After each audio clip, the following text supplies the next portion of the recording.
take one of the better podcasts. Perfect. Yeah.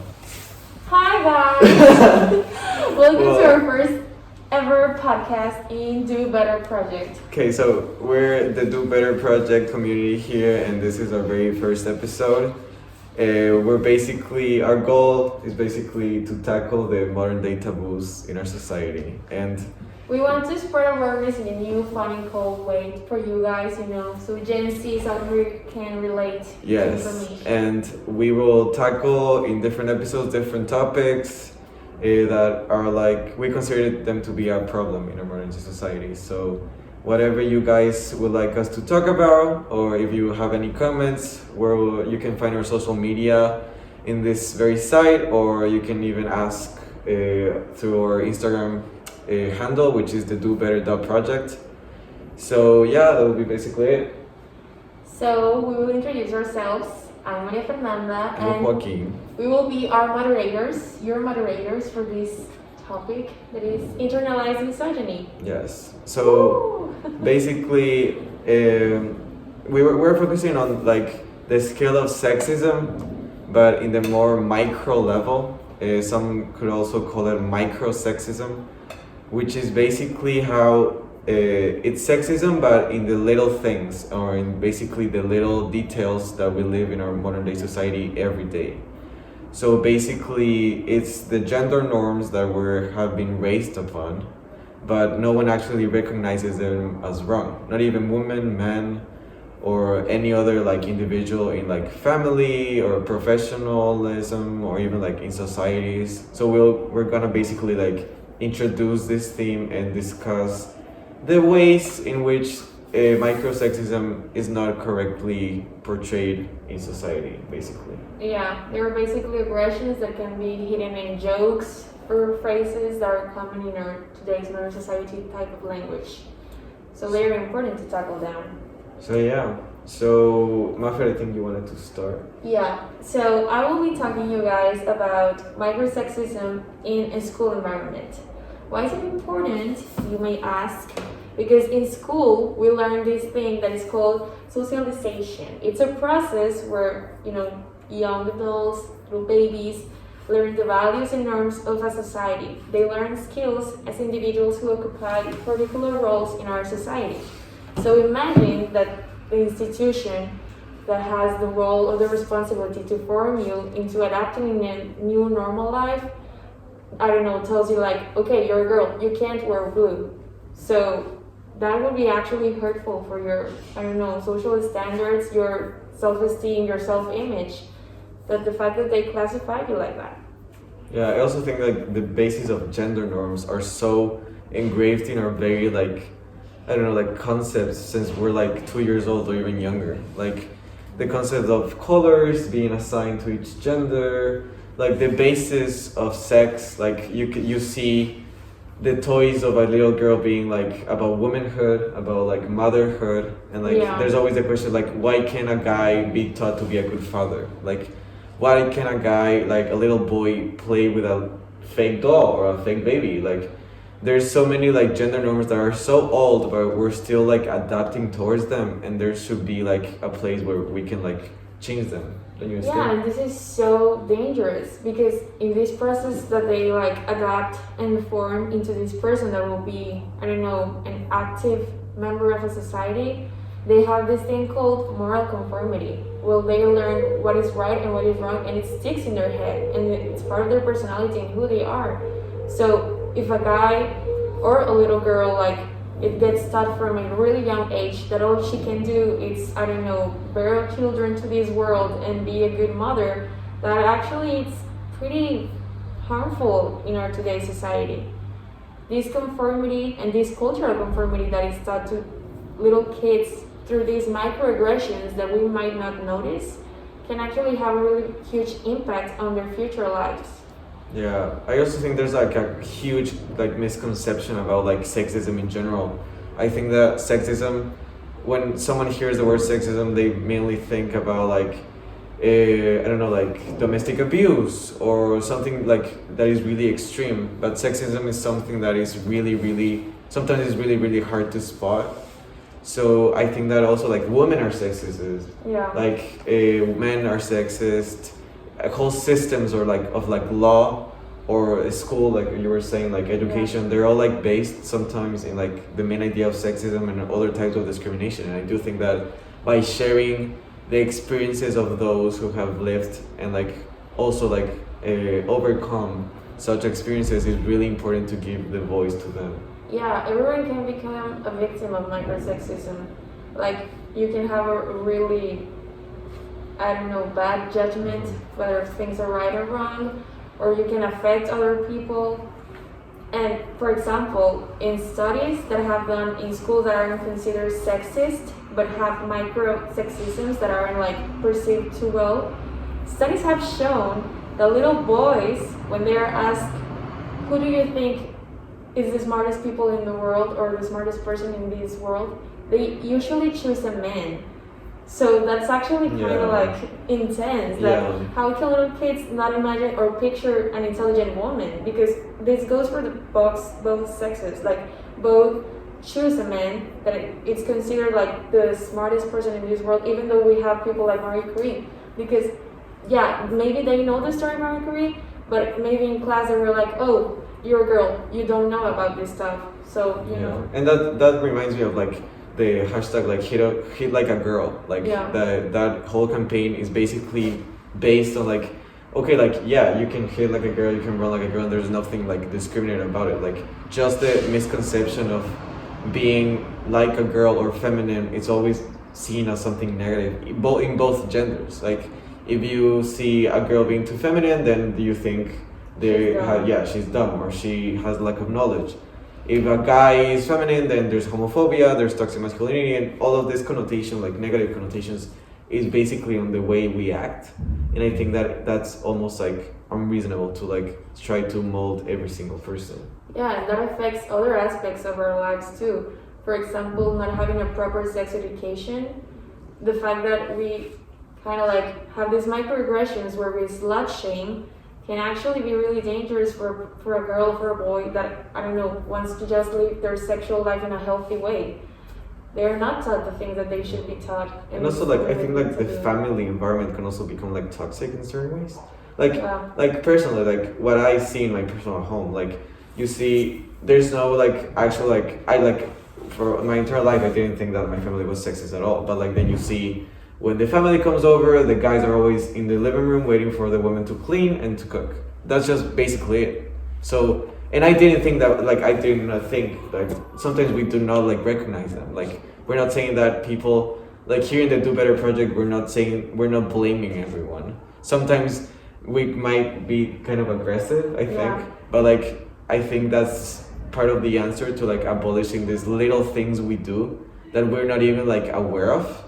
And I think that's the problem. Basically, here in the Do Better Project, we just want to do that. We just want to abolish like modern day taboos. That's our goal at the end of the day. But like when it comes to sexism, there's just so many little things that we all do. Like we are even like victims of it sometimes. But the first step is to acknowledge them, like in our own families or in our own interactions towards people in the street or in our academic life, professional life, social life, family life, everything. Yeah, also like, I don't know if you guys know like this video because it was really trending at the moment, but I think it's called Be a Lady, and it's this woman talking about like all the taboos and all the stereotypes about being a woman, like be a lady, you need to be thin, you need to, I don't know, take care of yourself, but also like not too much because then you can be superficial. Overall, like being what a lady is.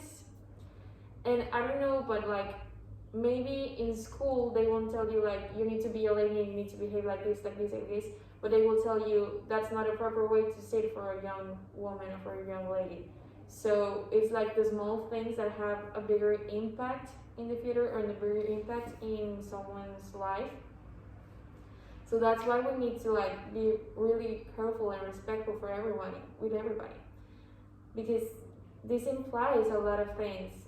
For a younger generation, if they like get used to having these micro-sexisms in their everyday life, their moral conformity, their sense of what's right and what's wrong can be like really messed up. So, you know, it's our responsibility to talk about these taboos and tackle them because we want to spread awareness. And also, at the end of the day, like, we know that we're not experts in all of it. Like, we can also make mistakes, but I think that our way of helping would be mainly to acknowledge them, but like share our own voices and share our experiences. So basically, here in the Do Better project, we're just gonna interview every single member, and so they can share their own experiences with micro-sexism in their lives. So here are the interviews we did. I hope you enjoy them.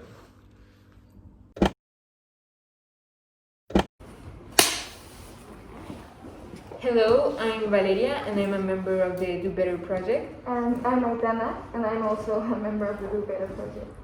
And we're here to talk about our experiences with microaggressions, with internalized misogyny and sexism. So how did you experience that during your school years? Well, I went to an all-girls school, so gender roles were really important to the teachers and how they taught it to us. So we had etiquette classes and how to act like a girl. And if you were masculine at all, you would get reprimanded by the teachers that you would need to act more ladylike. I've never heard that in Canada. That was only in primary though. When I was in secondary school, they did become more aware that it was wrong, so they did try to fix it, and it became more open to be however you wanted to be. However, when it came to dress codes, and we did have to act very ladylike, we couldn't dress however we wanted to, we had to dress like a lady. I definitely agree with that. I also went to an all-girls school, so even though they were very strict with the dress code, both with boys and with girls, but in the sense of how we acted, they definitely were more strict on us, because the boys, it was like a school for boys and a school for girls, but it was the same school, and they were, you know, the same teachers and the same principal. And the girls' school, we were like very ladylike, you know, we were responsible and we were quiet and we were good girls basically. And the boys one was just insane. Like, it was a jungle.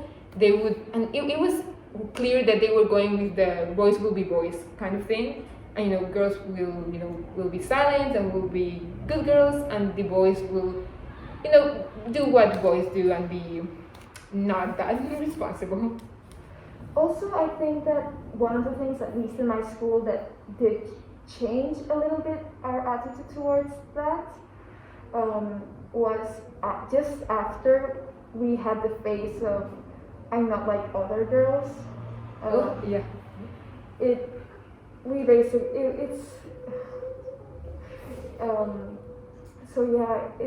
really weird how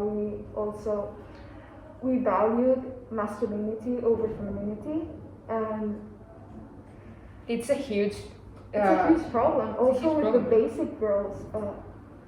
Yeah, it's like, why is it wrong to like what a lot of girls like? It's not. Or just like whatever you want. Yeah, it's not like it's popular for a reason, because it's cool. Yeah, absolutely.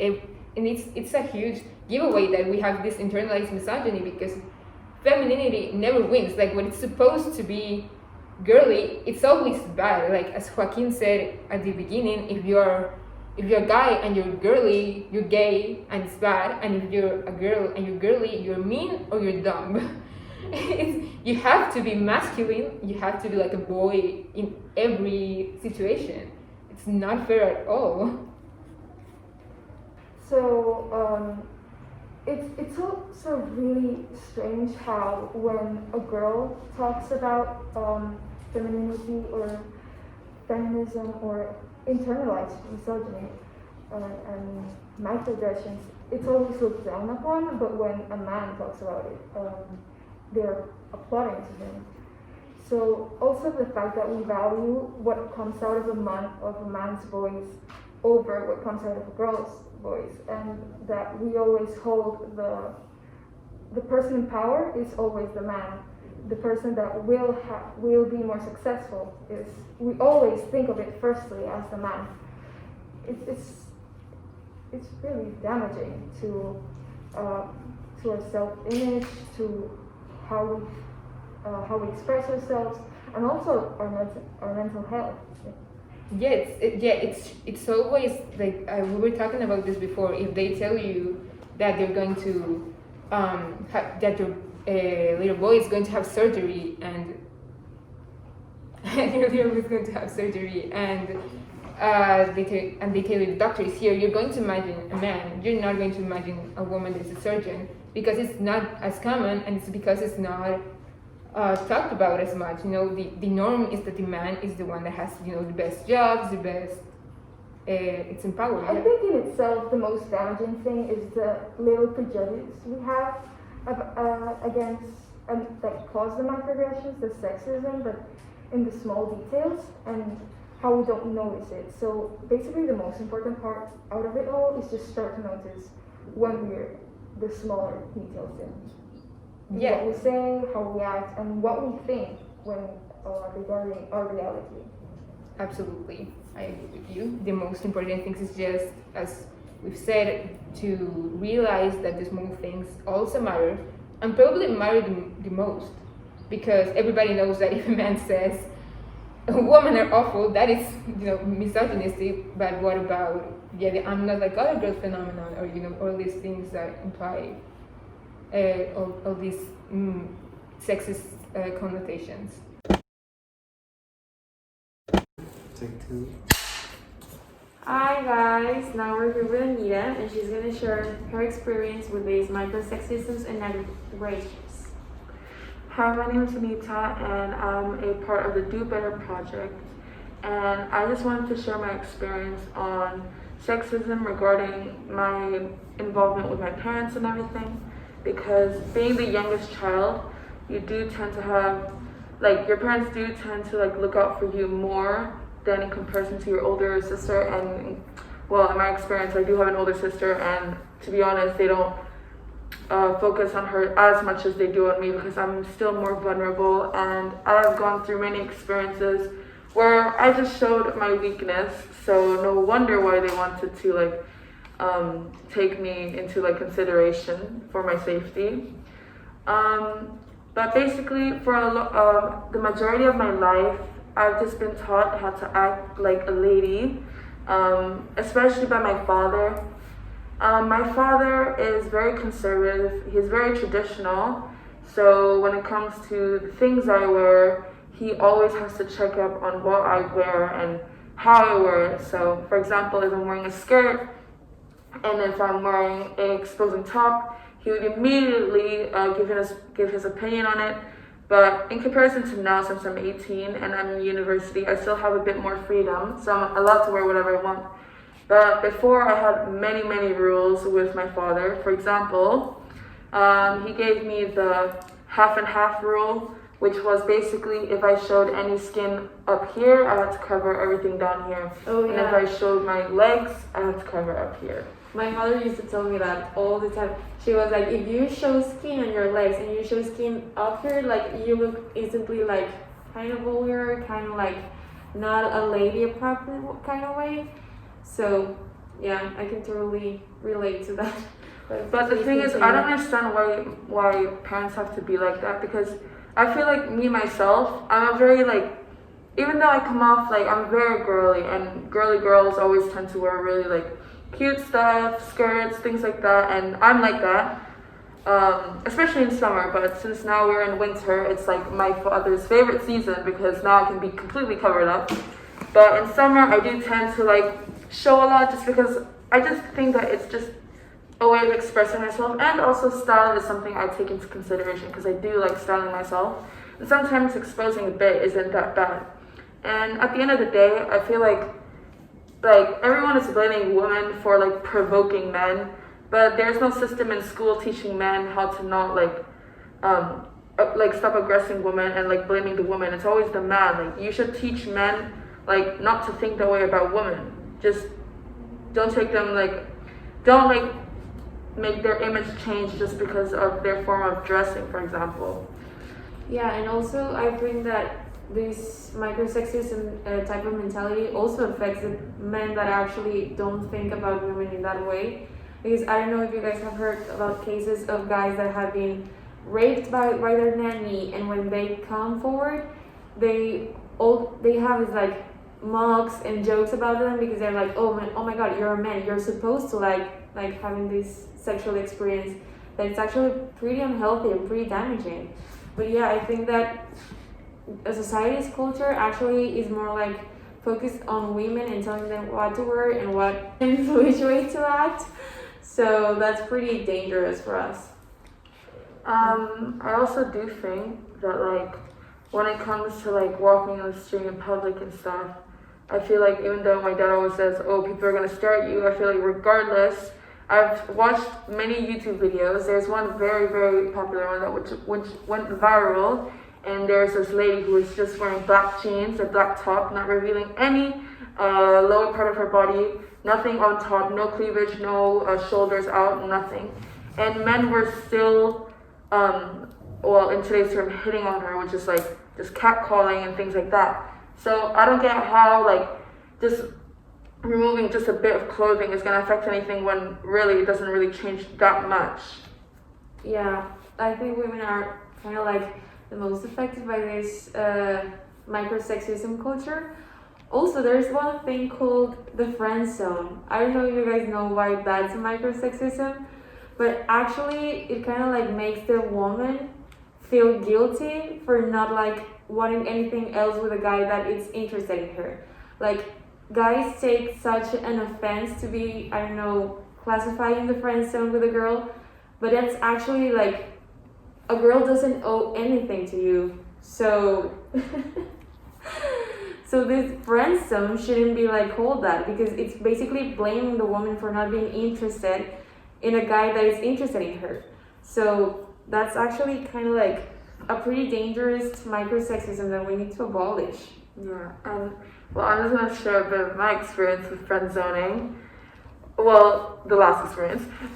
Basically, I was involved with this guy, and I was just talking to him. But the thing is, I don't think guys understand that when it comes to women and like being involved with a man, you have to have like some form of trust.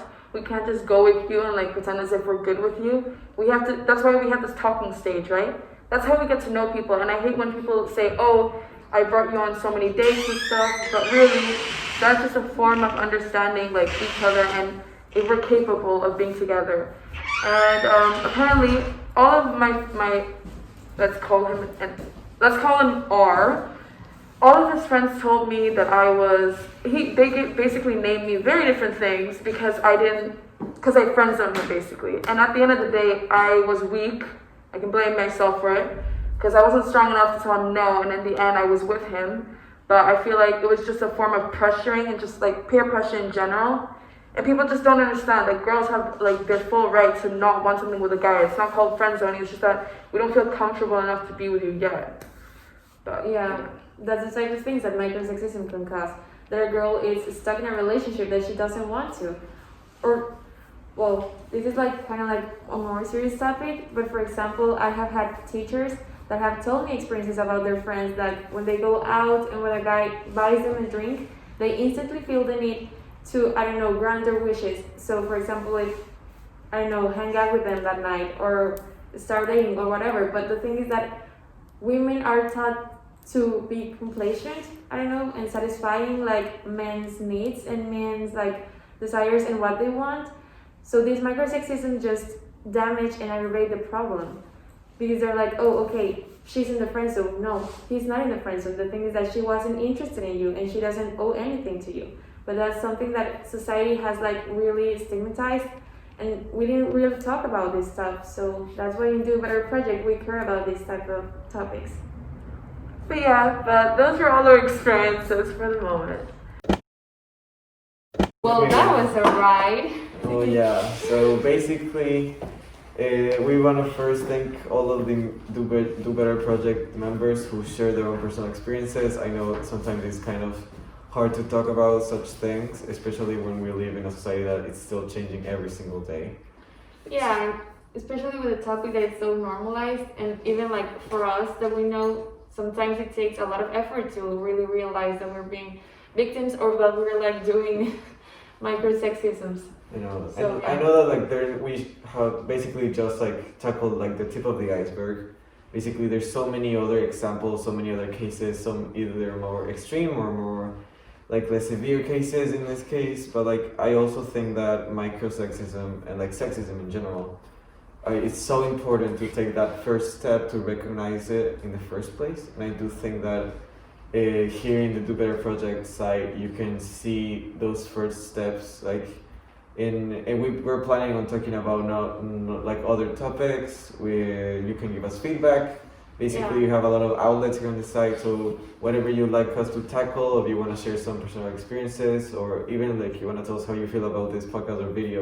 We're all about starting a conversation that actually can make Yeah. a change. So basically, this is your safe place, and for next time, do better. Thanks, guys.